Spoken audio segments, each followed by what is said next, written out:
বিড়াল যদি গৃহস্থালী পোষা প্রাণী হাঁস মুরগি কবুতরের ক্ষতি করে তাহলে কি তাকে হত্যা করা যাবে? হত্যা করার চাইতে ভালো হচ্ছে বিড়ালকে বাড়ি থেকে তাড়িয়ে দেন। বিড়ালকে বাড়ি থেকে তাড়িয়ে দেন অথবা দূরে কোথাও ফেলে চলে আসেন, যাতে আবার আপনার বাড়িতে ফিরে না আসতে পারে, অন্য কোথাও ফেলে চলে আসেন। আর যদি দেখা যায় যে না, এটা করা সম্ভব হচ্ছে না, তাহলে উলামায়ে কেরামগণ বলেছেন বিভিন্ন হাদিসের আলোকে যে কষ্টদায়ক পশু পাখিকে হত্যা করা যাবে।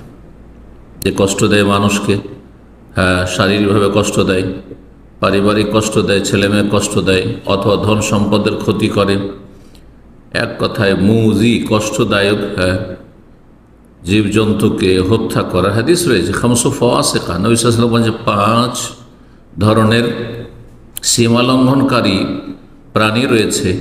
ইউকতালনা ফিল হিল্লি ওয়াল হারাম, হালাল এলাকাতেও আর হারাম এলাকাতেও হত্যা করা যাবে।